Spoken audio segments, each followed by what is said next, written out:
நீங்கள் தவறவிட்ட எபிசோடுகளை இப்பொழுதே காணுங்கள். உங்கள் தந்திவன் யூடியூப் சேனல் மற்றும் தந்திவன் ஆப்பில் முற்றிலும் இலவசமாக.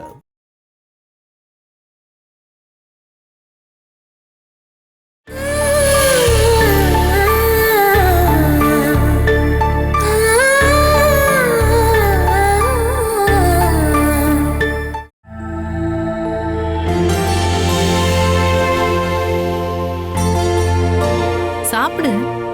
உடம்பு கஷ்டப்படும் போது மனசும் கஷ்டப்படும். என் மனசு கஷ்டப்படுதுன்னு உனக்கு யார் சொன்னது? எனக்கு ஒன்னும் ரொம்ப நாளாவே தெரியும். எந்த பிரச்சனை வந்தாலும் நேருக்கு நேராவே பேசுற சூரஜ் இப்போ ரொம்ப வருத்தப்பட்டுட்டு உட்கார்ந்துருக்கேன்னு உன்னை பார்த்தாலே தெரியுது. சமிலியோட பையன் தான் உனக்கு பிரச்சனையா? ஒன்னா வாழறதுன்னு முடிவெடுத்ததுக்கு அப்புறமா அதுல இருந்து வெளியே போறது ஆம்பளைங்களுக்கு அழகில்ல. முடிவுல எந்த மாற்றமும் இல்லை. அதை எப்படி செயல்படுத்துறதுன்னு தான் இப்ப யோசிக்கிறேன். ஒரு ஃப்ரெண்டுங்கிற முறையில எல்லா விஷயத்தையும் உங்ககிட்ட ஓப்பனா சொல்லியிருக்கேன், ஒரு விஷயத்தை தவிர. அந்த விஷயம் தான் உன்னை போட்டு குறைஞ்சுக்கிட்டு இருக்கு. ஏன் அதை உள்ள வச்சுட்டு இப்படி டென்ஷன் ஆயிட்டு இருக்க? ஓப்பனா பேசிடு. இல்ல, அது என்கிட்டயே பாதுகாப்பா இருக்கட்டும். நான் அந்த விஷயத்த ஒரே ஒரு ஆள்கிட்ட மட்டும்தான் சொல்லியிருக்கேன், டாக்டர் கிட்ட. அவர்கிட்ட இருந்து விஷயம் வெளியே போகாதுங்கிற நம்பிக்கை தான். அப்பனா நீ என்ன நம்பவே இல்லையா? மத்த எல்லா விஷயத்திலயும் நம்புறேன், ஆனா இந்த விஷயத்துல வேண்டாம். என்னதான் உண்மையை சொன்னாலும் பொண்ணுங்க கிட்ட இருந்து ரகசியம் எப்படியும் வெளியே போயிடும். ஓ, அப்படின்னா நான் உன் ஃப்ரெண்ட் இல்ல, வெறும் பொண்ணு, அப்படிதானே? நீ அந்த அர்த்தத்துல எடுத்துக்காத. நான் அந்த ரகசியத்தை சொன்னா நீ என் கிட்ட இருந்து விலகி போக ஆரம்பிச்சிருவ. அது எனக்கு நல்லாவே தெரியும். சில சமயம் நம்மளோட சந்தோஷமும் நஷ்டமாயி போயிடும். முதல்ல பாலா, இப்ப சமேலி. அந்த லிஸ்ட்ல உன்னோட பேர் வேண்டாம். 1ல இருந்து இப்ப 3 ஆயிடுச்சா? சில நேரத்துல தோணும், நான் பண்ற காரியெல்லாம் சரிதானா, எல்லாத்தையும் முடிச்சிடலான்னு தோணும். அப்ப மறுபடியும் என் வாழ்க்கையை திருப்பி கொடுக்கறதுக்கு உன்ன மாதிரி யாராவது ஒருத்தர் வருவாங்க. சூரஜ், உனக்கு என்ன பிரச்சனையா இருந்தாலும் என்கிட்ட ஷேர் பண்ணிக்கோ. என்னால முடிஞ்ச எல்லா உதவியும் நான் பண்ண தயார்.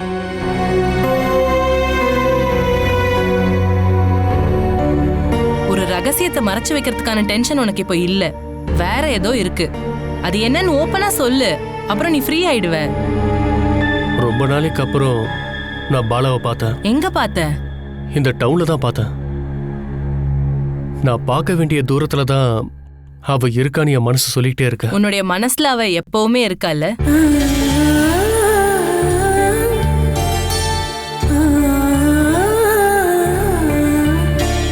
முதல்ல உன் மனசுல இருந்து அவளை தூக்கி போடு.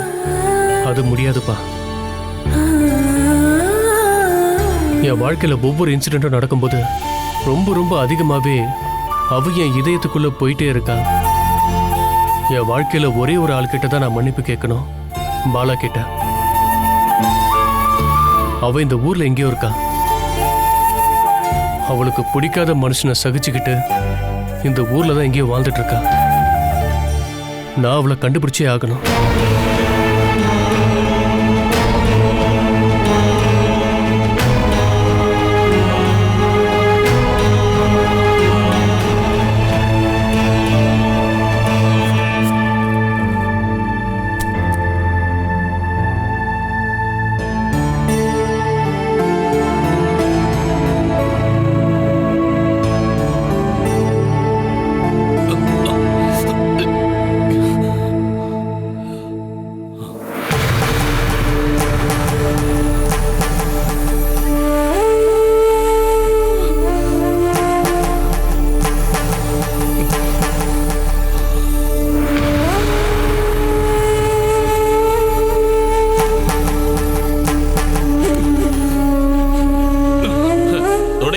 போக போற?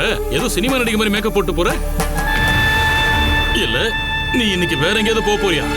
கர்ப்பிணிங்களுக்கு டிமாண்ட் இல்ல, இல்லனா வேற யாராவது கூப்பிட்டுருப்பாங்க. ஏய், உன்னை பார்த்த உடனே கர்ப்பிணின்னு யாரும் சொல்ல மாட்டாங்கடே. அதனால தான் நான் கொஞ்ச நாள் வேலை பார்த்து உங்களுக்கு செலவு பண்ணேன்.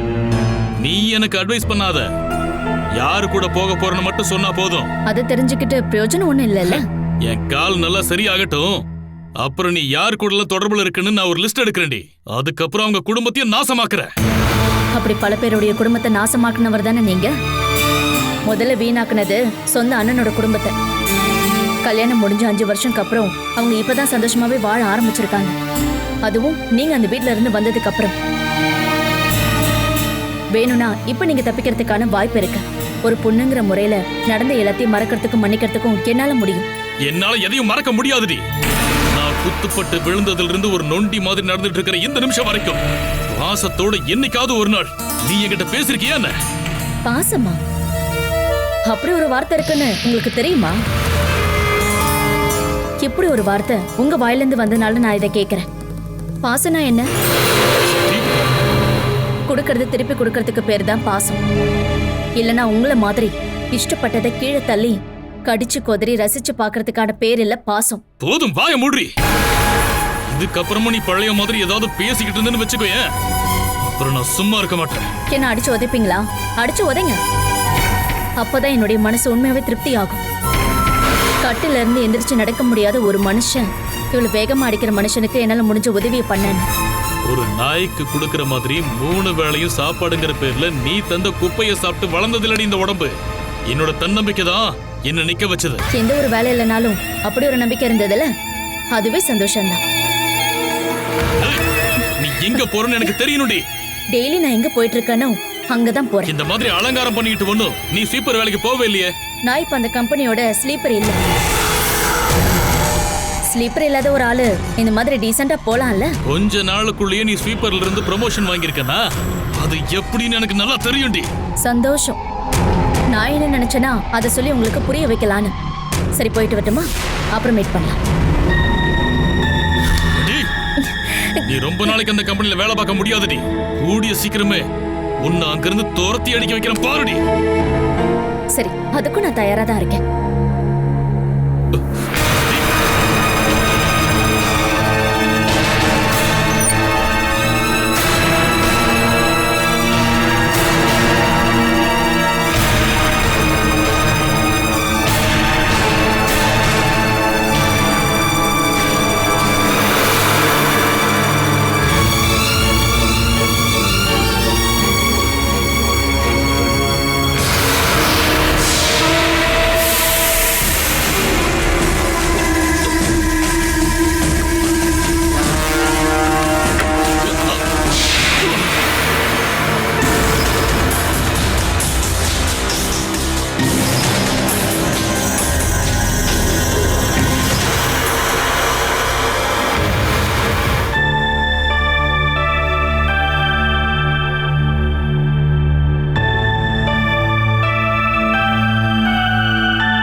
நான் அகிலாவை அக்கவுண்ட் செக்ஷனுக்கு அப்பாயிண்ட் பண்ண போறேன்.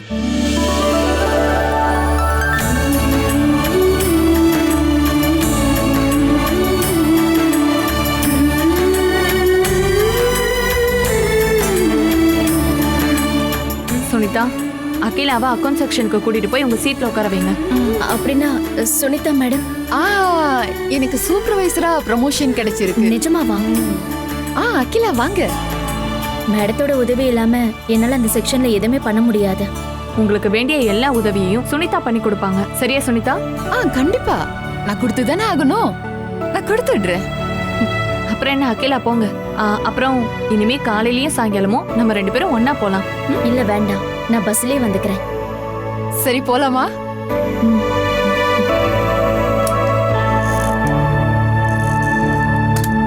தேங்க்ஸ் எல்லாத்துக்கும்.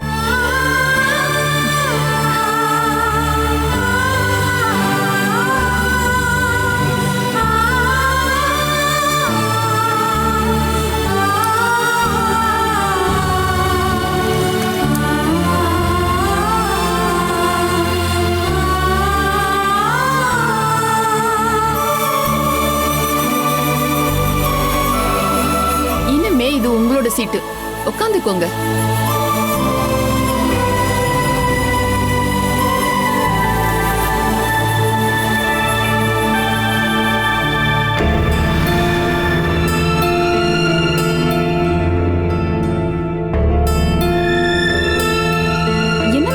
சீட்ல அகிலா உட்கார்ந்து இருக்காங்க. இனிமே ஸ்வீப்பர் அகிலா, அக்கவுண்டன்ட் அகிலா. பழச எல்லாத்தையும் மறந்துட்டு இனிமே எல்லாரும் அகிலா கிட்ட மரியாதையா பேசியாகணும்.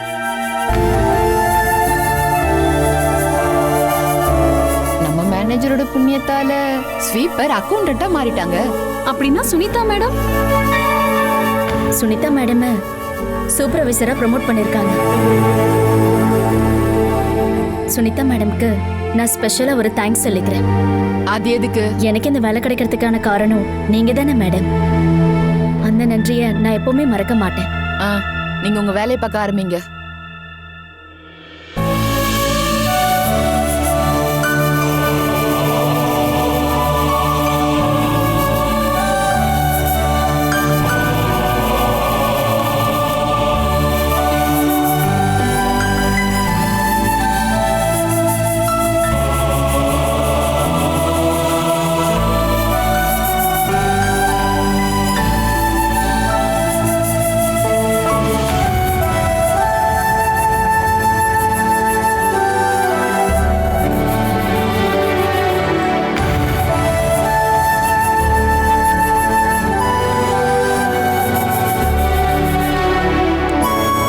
அகிலா,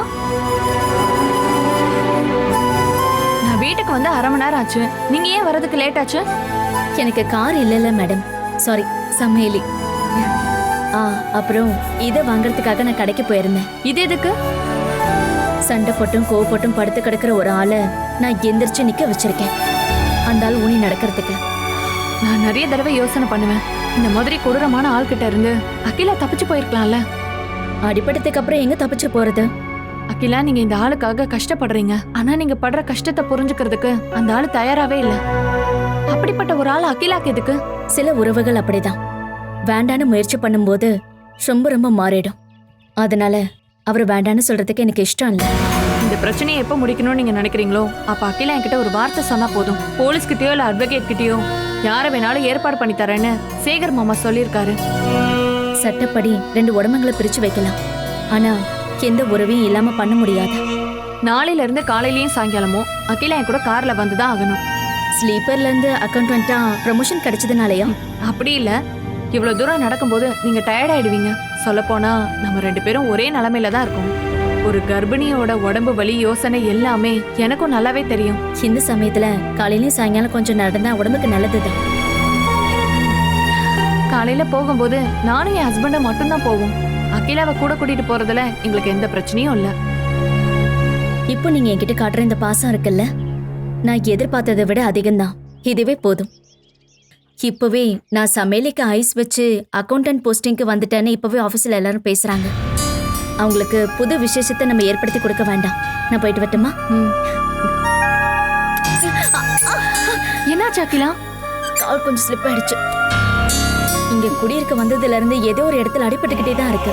காலு, கை, தலை, இந்த மாதிரி ஏதாவது ஒரு இடத்துல அடிபட்டுக்கிட்டே இருக்கு. அகிலாக்கு இந்த வீட்ல இருந்து வேற வீட்டுக்கு போலான்னு என்ன இருக்கா? இதை விட குறைஞ்ச வாடகைக்கு வேற எங்க கிடைக்கும்? என்னமோ இந்த வீட்ல குடியிருக்கிறது என் மனசுக்கு நல்லதா படல அகிலா. எனக்கு இப்போ எல்லா வீடுமே ஒரே மாதிரி தான். நம்ம கார்மெண்ட்ஸ் யூனிட்டுக்கு பக்கத்துல ஏதாச்சும் வீடு கிடைக்குமான்னு நான் கொஞ்சம் தேடி பாக்குறேன்.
என்ன கடுப்பேத்த தானே நீங்க இதெல்லாம் பண்றீங்க? ஒருவேளை கட்டில இருந்து எந்திரிக்க உங்களுக்கு பிரச்சனையா இருக்கும். எனக்கு இங்க என்ன தோணுதோ அதான் நான் செய்வேன். தூங்குவேன், எந்திரிச்சு உட்காருவேன், நடப்பேன், என்ன வேணாலும் செய்வேன். இனிமே எந்திரிச்சு நடக்கும்போது வலி தாங்காம கீழே விழ வேண்டாம். இந்தாங்க.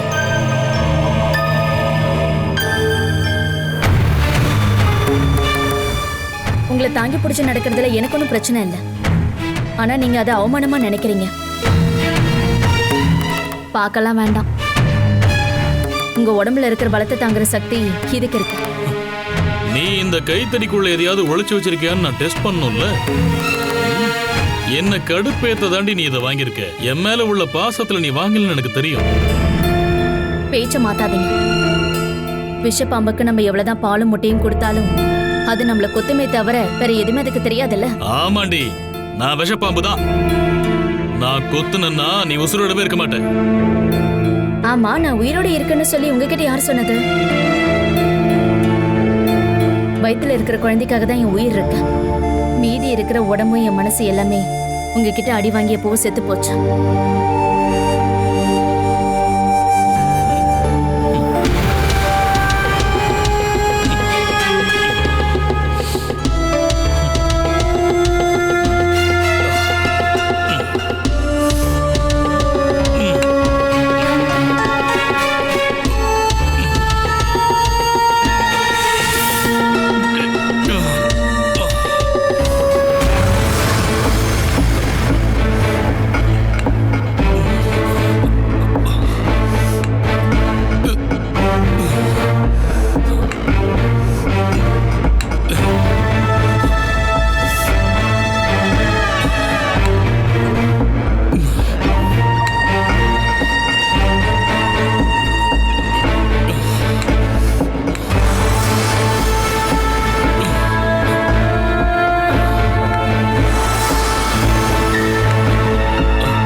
பாருமா ஆஷா, உங்ககிட்ட இதை பண்ண சொல்லி யார் சொன்னது? நான் ரூம்குள்ளேயே சும்மா தானே உட்காந்துட்டு இருக்கேன். என்னால முடிஞ்சதை செய்யணும்ல அத்தை. மற்ற 2 மருமக மாதிரி நீ எனக்கு இல்லம்மா. இதெல்லாம் நீ பண்ண வேண்டிய அவசியமே இல்லை. 2 நாளைக்கு தண்ணி ஊத்தலைனாலும் ஒரு பிரச்சனையும் இல்லை. இதெல்லாம் அனிலா வந்து பாத்துக்குவா. இங்க பாருமா, ஊர்ல எல்லாரும் ஒரு மாதிரி பேசுறாங்க. சுமேஷ் ஏதோ ஒன்றும் இல்லாத வீட்டில் பொண்ணை கட்டிட்டு வந்துட்டான்னு சொல்றாங்க. நான் அவங்கள பிடிச்சி திட்டி விட்டுட்டேம்மா. ஒரு கோடீஸ்வரனோட ஒரே பொண்ணு, உனக்கு சேர வேண்டியது 1 மாசத்துல வந்து சேர்ந்துரும்னு சொல்லியிருக்கேன். நீ அப்பாவுக்கு போன் பண்ணி இதை பத்தி கொஞ்சம் பேசுறியாம்மா? அதுக்கெல்லாம் பயப்படாதீங்க. ஒரு 10 கோடியாவது அவர் மேல கேஸ் போட்டா நமக்கு வந்துரும். இப்ப எதுக்கு ஒன்னும் இல்லாத பிச்சைக்காரி மாதிரி போய் நிக்கணும்? அப்புறம் அவர் என்ன அடிச்சு துரத்தி விட்டுருவாரு. அதான் இவ்வளவு நாள் வெயிட் பண்ணிட்டோம்ல, இன்னும் கொஞ்ச நாள் தான் அத்தை. அப்புறம் அப்பாவோட மனசு மாறி எல்லாத்தையும் என் பேர்ல எழுதி வச்சுட்டாருன்னா பரவாயில்ல, அவசரம் ஒண்ணும் இல்ல. ஏமா, நீங்க 2 பேரும் இப்படி வாசல்ல நின்னு பேசிக்கிட்டு இருந்தா என்ன அர்த்தம்? கிச்சனுக்கு போய் ஏதாவது சாப்பிட ரெடி பண்ணி கொடுங்க. எனக்கு ரொம்ப ரொம்ப பசிக்குதுமா. ரொம்ப சூப்பர்டா. கட்டின பொண்டாட்டியை படி அனுப்புறதுக்கு முன்னாடி யோசிச்சிருக்கணும். இங்க பாரு ஆஷா, இங்க பாருமா, கிச்சனுக்கு போய் மாமாவுக்கு ஏதாவது சமைச்சு கொடுமா. உடனே சமைச்சு கொடுக்கறதுக்கு நீங்க ஏதாவது வாங்கி கொடுத்துருக்கீங்களா என்ன? ஆமா, அரிசி தான் இருக்குல்ல. அரிசி கொஞ்சமா தான் இருக்கு, ஆனா குழம்பு வைக்க எதுவுமே இல்லையே. தொட்டுக்கிறதுக்கு எனக்கு ஊறுகாய் இருந்தா போதும். அந்த மாதிரி எந்த பொருளும் கிச்சன்ல இல்ல. பசிக்குது சாப்பாடு போடுங்கன்னு கேட்டு எந்த பிரயோஜனமும் இல்ல. சமைக்கிறதுக்கு ஏதாவது ஒண்ணு வாங்கி கொடுக்கணும். ஒரு சாக்கு நிறைய காய்கறி வாங்கி கொண்டு கொடுத்தேன்ல. 10 கிலோ சாக்கு தானே, அது போன வாரமே தீர்ந்துருச்சு. அதுக்கு நான் என்ன பண்றது? அது தீர்ந்த உடனே உன் பொண்டாட்டி அவங்க அம்மா உடம்பு சரியில்லை, நீங்க இருந்து கிளம்பி போயிட்டா. ஏதாவது பண்ண முடியுமான்னு தயவு செஞ்சு கொஞ்சம் போய் பாருங்கம்மா. நான் வியாழக்கிழமையில இருந்து வேலைக்கு போக போறேன். 1 மாசம் மளிகை ஜாமான கொண்டு வந்து இறக்குறேன். சரி, கொஞ்ச நேரம் பேசாம இரு, நான் ஏதாவது இருக்கான்னு போய் பாக்குறேன். சரி. அம்மாவோட செல்ஃப்ல திங்ஸ் எல்லாம் இருக்கும். மாமா உங்ககிட்ட ஒண்ணு கேட்கவா? உங்களுக்கு கொஞ்சம் கூட வெக்கவே இல்லையா? நீ ஏன் இப்படி கேக்குற? மத்தவங்க செலவுல வாழணும்னு நினைக்கிறவங்க மானம் இல்லாதவங்க. நீ என்ன என் மானத்தை காப்பாற்ற மாட்டியா? என் தம்பிங்க வாங்கி போடுறத சாப்பிட்றதுல எனக்கு எந்த அவமானமும் கிடையாது, புரிஞ்சுதா? இங்க பாரு, இந்த 2 தோல்லையும் தூக்கி அவனுங்களை நான் ரொம்ப சுமந்துருக்கேன். அதுக்கே அவனுக்கு நிறைய செய்யணும். அப்புறம் நீங்க கோடி ரூபாயை சொல்லி அம்மாவையும் சுமேஷையும் ஏமாத்தலாம். இங்க பாரு, கம்பெனி வச்சிருக்கிற உங்க அப்பன் கையில இருந்து ஒரு 5 பைசா கிடைக்காதுன்னு எனக்கு தெரியும். அதனால மரியாதையா கிச்சனுக்குள்ள போய் சமைக்க கத்துக்கிட்டீங்கன்னா அது உனக்கு தான் நல்லது. இங்க பாரு, குளத்துக்குள்ள கையை விட்டு மீனை பிடிக்கலான்னு நீ நினைச்சுக்கிட்டு இருந்தேன்னா நான் சத்தியமா சொல்றேன், உன்னோட மிச்ச வாழ்க்கை இதோ இந்த கொட்டையில தான்.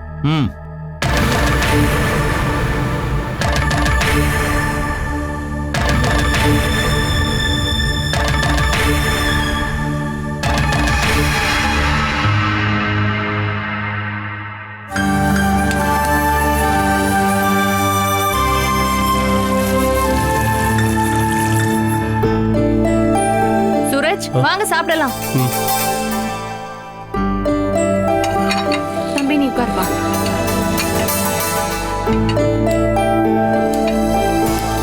நான் இங்க வந்ததுக்கு அப்புறம் முதல் தடவையா மத்தியான சாப்பாடுக்கு எல்லாரும் இருக்கீங்க. ஆனா போன ஞாயிற்றுக்கிழமை லாலி இங்க இல்லல்ல. ஞாயிற்றுக்கிழமையா இருந்தாலும் சார் இங்க இருக்கிறது இல்லைல்ல, அதனாலதான் சொன்னேன். இப்படி வீட்டுல இருக்கவங்க எல்லாரும் ஒன்னா உட்காந்து சாப்பிடும் போதுதான் பார்க்கவே சந்தோஷமா இருக்கும். ஆஹா, எல்லாத்தையும் ரெடி பண்ணி வச்சிருக்கீங்க போல இருக்கு. நான் உங்களை எவ்வளவு நேரம் தான் கூப்பிடுறது? ஞாயிற்றுக்கிழமைன்னு சொல்லி என்னதான் பிரயோஜனம்? எம்டி ஒவ்வொரு விஷயத்துக்கும் ஃபோன் பண்ணிட்டே இருக்காரு. அவருக்கு சொன்னா மட்டும் போதாது, ஒவ்வொரு விஷயத்தையும் மெயில் பண்ணிட்டே இருக்கணும். அப்படின்னா சண்டே கூட ஆபீஸை ஓபன் பண்ண சொல்லுங்க சார், சம்பளமாச்சும் வரும் இல்ல? சமையலுக்கு குக்கிங் கத்து தரணும். கத்து கொடுக்கணும்னு நினைச்சு நானும் ஒவ்வொன்றும் சொல்லி கொடுக்கும் போது அவங்க எனக்கு சொல்லி கொடுக்க வராங்க. நம்ம ஒண்ணா உட்காந்து சாப்பிட்டு ரொம்ப நாள் ஆச்சுல சமையலி. இனிமே வர எல்லா ஞாயிற்றுக்கிழமையும் நான் இங்க தான் இருக்க போறேன். நம்ம வாரத்துக்கு ஒரு நாள் நல்லா என்ஜாய் பண்ணலாம், சரிதானே ஆதி? நாம மத்தியானத்துக்கு அப்புறம் சினிமா போலாமா? சீரியஸாவா? வீடு ஆபீஸ் வேற என்ன என்டர்டைன்மெண்ட் இருக்கு? நாம படத்துக்கு போலாம்.